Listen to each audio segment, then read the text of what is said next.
అందరికీ వందనాలు. Praise lord. మరలా మార్చి నెలలో మేము మీ అందరినీ కలుసుకోవటానికి దేవుడు మాకు చూపించిన కృపను బట్టి, ఇచ్చిన క్షేమాన్ని బట్టి మేము దేవుడిని ఎంతగానో స్తుతిస్తూ ఉన్నాము. మార్చి నెలలో దేవుడు ఏ వాక్యం ద్వారా మనతో మాట్లాడతాడో చూద్దాం. కీర్తనల గ్రంథము 139వ అధ్యాయము 1వ వచనం. యెహోవా, నీవు నన్ను పరిశోధించి తెలుసుకొని ఉన్నావు. దావీదు చెప్తున్న మాట ఏంటంటే, దేవుడంట మనల్ని పరిశోధించి తెలుసుకుంటాడంట. అంటే పరిశోధన అంటే పరీక్ష. మనం పరీక్షని ఇంకొకలా కూడా మనం అనొచ్చు. ఏంటంటే టెస్ట్ అని అంటేనే అందులోనే మనకు అర్థమైపోతుంది దాని యొక్క అర్థం. ఇప్పుడు స్టూడెంట్స్ అయిన వారు ఇంటర్ కావచ్చు, 10th క్లాస్ కావచ్చు, చాలామంది ఎగ్జామ్స్ రాస్తున్నారు, టెస్టులు రాస్తున్నారు.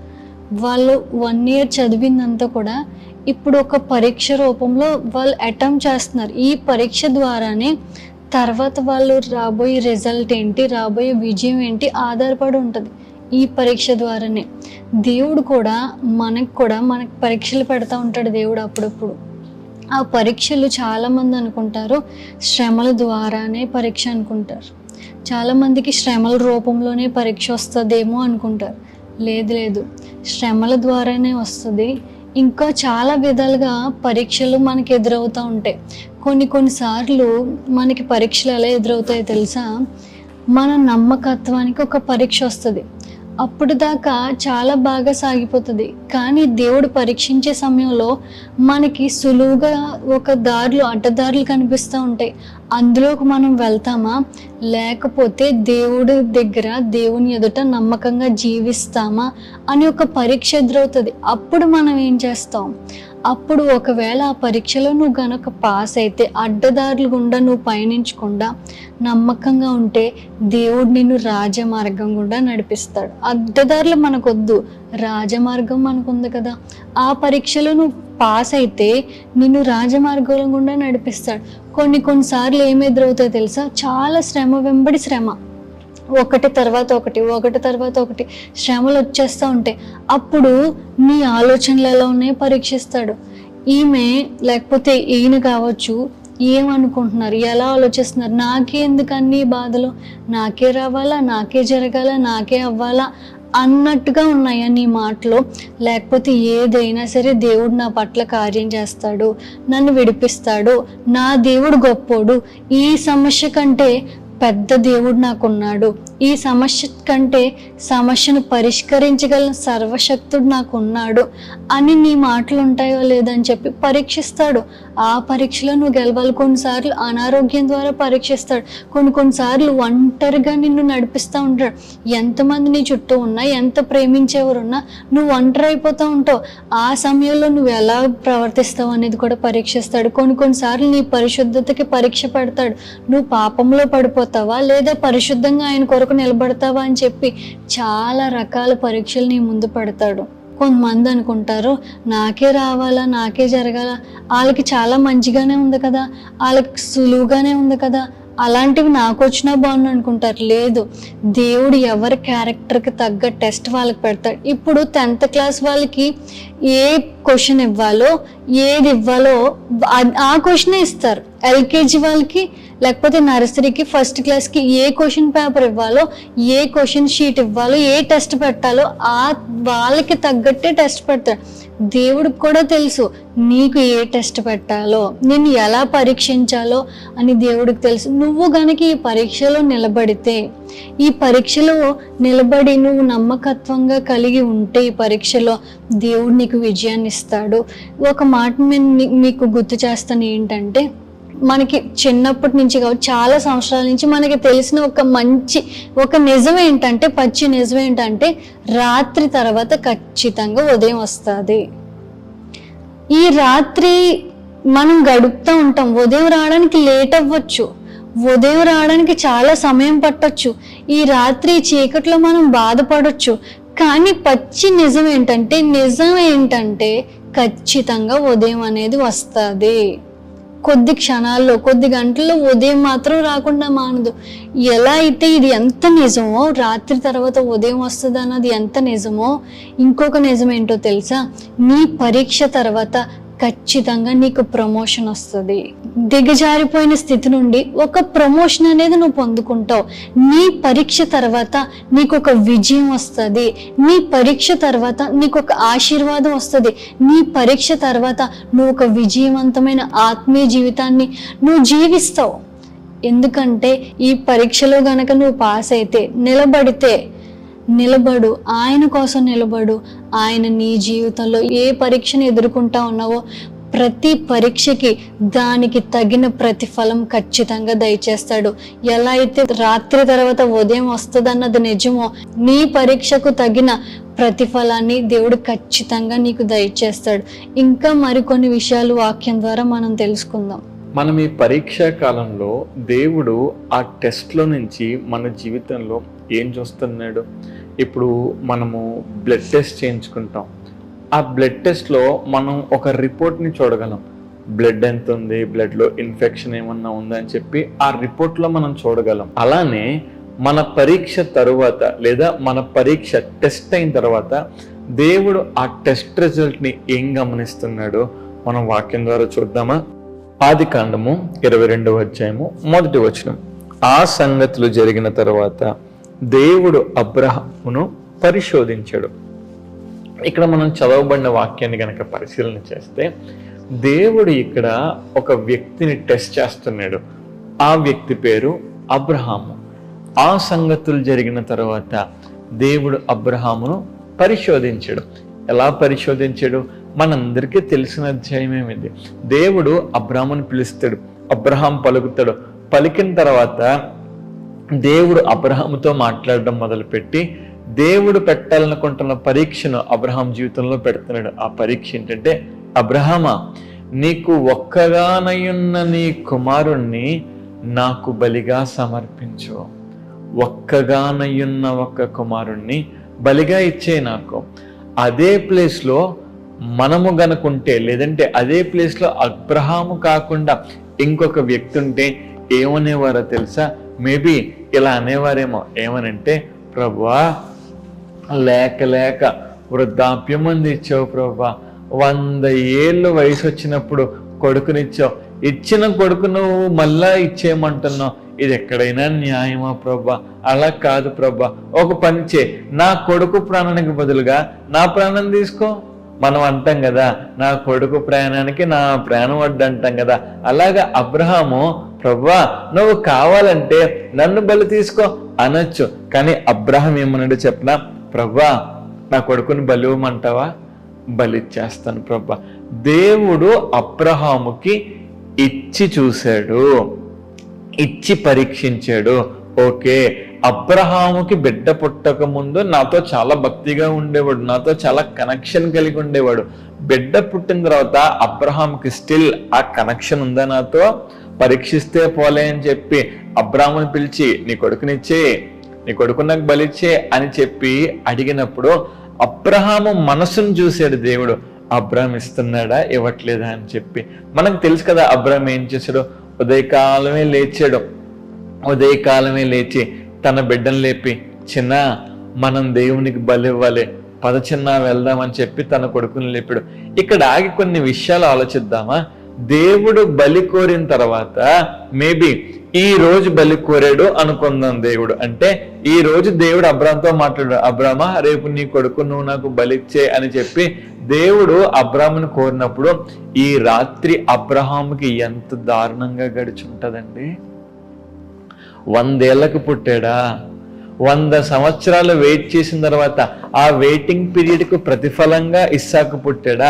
ఇస్సాకు పుట్టాడు కదా అని చెప్పి సంతోషంగా ఉంటే మళ్ళీ దేవుడు ఆ బిడ్డను ఇచ్చేయమన్నప్పుడు అబ్రాము ఓకే చెప్పేశాడు, ఇంటికి వచ్చేసాడు.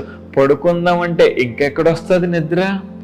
ఎందుకంటే బలడిగింది సాక్షాత్తు తన కుమారుణ్ణి, తన కన్న కుమారుణ్ణి దేవుడు బలడిగితే అబ్రాము ఆ రాత్రంతా తన కొడుకు కోసం ఎదురు చూపు తనకు గుర్తొచ్చుంటది. తన కొడుకు అల్లారు ముద్దుగా డాడీ డాడీ అని పిలిచిన పిలుపు తనకు గుర్తొచ్చుంటది. ఆ రాత్రి అబ్రహాముకు ఒక నరకంగా ఉండుంటది. ఈ మాటలు వింటున్న మన జీవితాల్లో కూడా, మీ జీవితాల్లో కూడా ఏదో ఒక భయంకరమైన పరిస్థితి రాత్రి వస్తుంటే పగలు ఏడవలేక, అందరి ముందు ఏడవలేక, రాత్రి ఒక్కలమే కూర్చుని ఏడుస్తున్నామేమో, అలాంటి పరిస్థితి గుండా మనం వెళ్తున్నామేమో. మర్చిపోకండి, అది మీ జీవితాల్లో ఒక పరీక్ష. It is a test, it is an exam. పరీక్ష. మొత్తం మీద ఆ రాత్రి అబ్రహాముకు నరకంగా గడిచింది. పొద్దున్నే లేచారు, ఇద్దరు పని వాళ్ళని తీసుకుని అబ్రాము తన కుమారుడైన ఇస్సాకును తీసుకుని బయలుదేరి వెళ్తా ఉన్నప్పుడు మేబీ అబ్రాము ఒక్కడికే తెలుసు బలిగా అబ్రాము ఎవరిని ఇవ్వబోతున్నాడో. అబ్రాముకు మాత్రమే తెలుసు. తన కొడుకు ఇంటి గుమ్మం దాటి బయటకు వస్తా ఉంటే అబ్రాము అనుకుని ఉంటాడు, నాన్న రేపటి నుంచి నా ఇంట్లో నువ్వు ఇంక ఉండవురా, ఈ ఇంటికి నీకు ఇంక బంధం తెగిపోయిందిరా, నువ్వు ఈ ఇంట్లో ఇంకా ఉండవు, రేపటి నుంచి నా ఇల్లు ఎంతున్నది బోసిపోద్దురా అని చెప్పి అబ్రాముకి ఎంత అలాంటి ఆలోచన వచ్చినా కూడా దేవుడు అబ్రాముకి ఒక నియమం ఇచ్చినప్పుడు అబ్రహాము ఆ నియమ ప్రకారంగా నడిచాడు. దేవుడు అడిగాడు, నేను ఇచ్చేస్తాను, కొడుకు లేకపోయినా పర్వాలే, ఏమీ లేకపోయినా పర్వాలేదని చెప్పి వీళ్ళని మొరియా పర్వతం దాకా తీసుకొస్తాడు. పనులను అక్కడ ఆపేసి కట్టెలు కొడుకుతో మోయిస్తాడు. నానా కట్టెలు మోయిరా, పదరా పైకి వెళ్దామని చెప్పి కట్టెలు కొడుకుతో మోయించి కొడుకు ముందు నడుస్తూ ఉంటే వెనకాల చూసి తండ్రి అనుకుంటా ఉన్నాడు, బాబా నిన్ను దేవుడికి బలిగా ఇచ్చేయడానికి చితిపేర్చడానికి కట్టెల్ని నీ చేతులతోనే నీతోనే మోయిస్తున్నానా, నీ చితికి కావాల్సిన కట్టెలు నువ్వే మోస్తున్నావా అని చెప్పి అబ్రహాము గుండె ఎంతో బరువై ఉంటుందో ఒక్కసారి ఆలోచించండి. ఆ క్షణంలో ఉన్న అబ్రాము మీద వద్దు అని చెప్పి కట్టెలు పడేసి తన కొడుకుని వెనక్కి తీసుకెళ్ళిపోవచ్చు. కానీ అబ్రాము పరీక్షలో నిలబడ్డాడు. కొడుకు అడుగుతాడు, నాన్న కట్టెలున్నాయి, బలివ్వడానికి జంతువేదంటే అబ్రాము అంటాడు, దేవుడు చూసుకుంటాడులే బాబా, దేవుడు ఏర్పాటు చేస్తాడులే, ప్రయాణం సాగిద్దాం అన్నాడు. ఆ మాట కొడుకు అడిగినప్పుడు అబ్రహాము గుండె ఎంత విలవిల్లాడిపోయి ఉంటుందండి.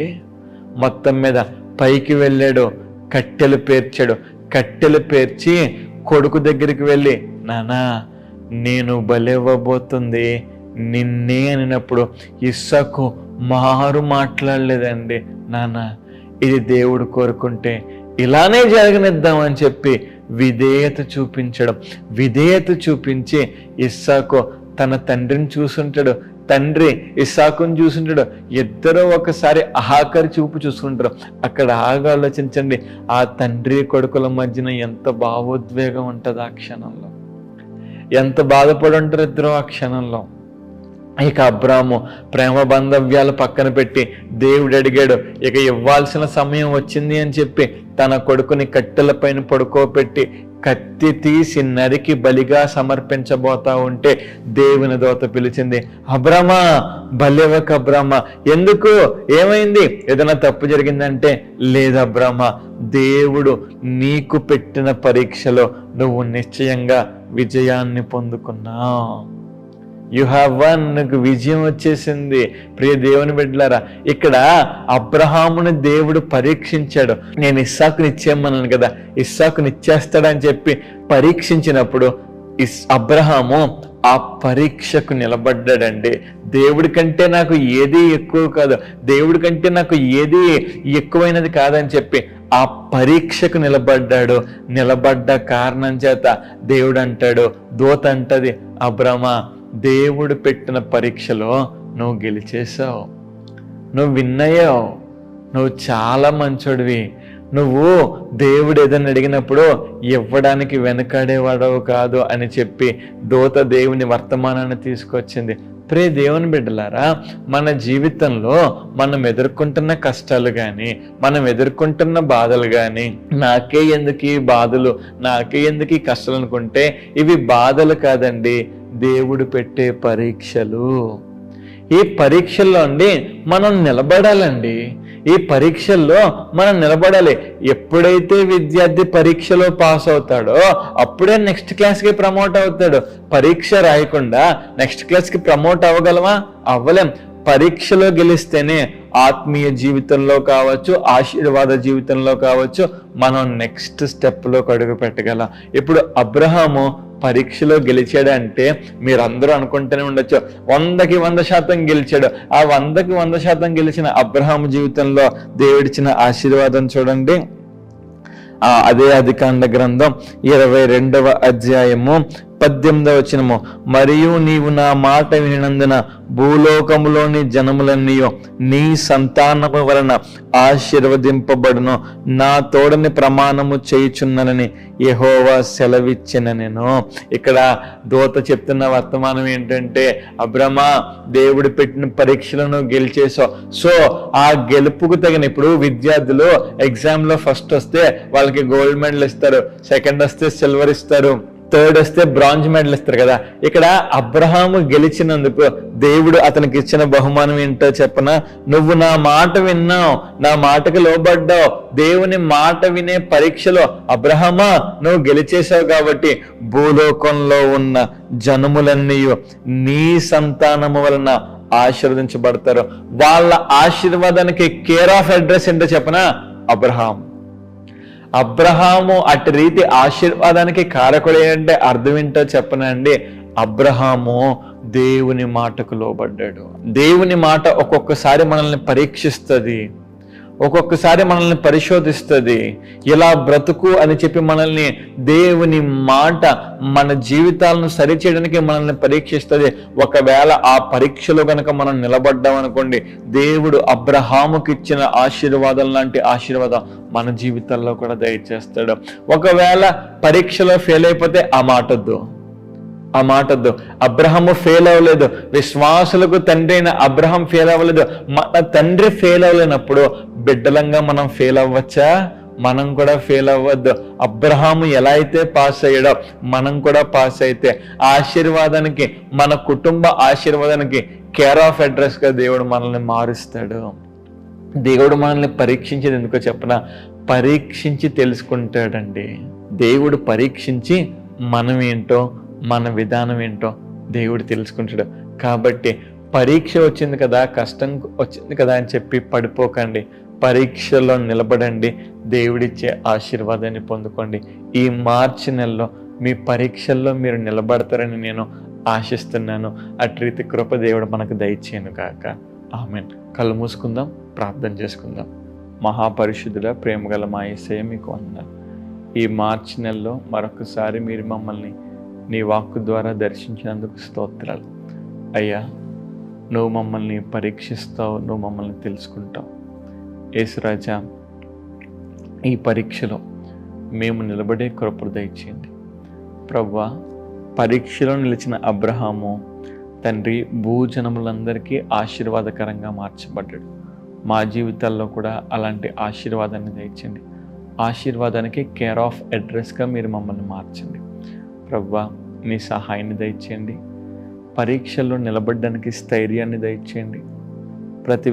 ప్రతి విధమైన సహాయాన్ని మీరే దయచేసి మమ్మల్ని నిలబెట్టి నడిపించమని ప్రభువా, ఈ మార్చి నెలలో నీ బిడ్డలు తలపెట్టే ప్రతి పనిలోనూ నీ సహాయాన్ని దయచేయమని యేసు నామంలో అడిగి వేడుకుని ప్రార్థన చేయుచున్నాం పరమ తండ్రి.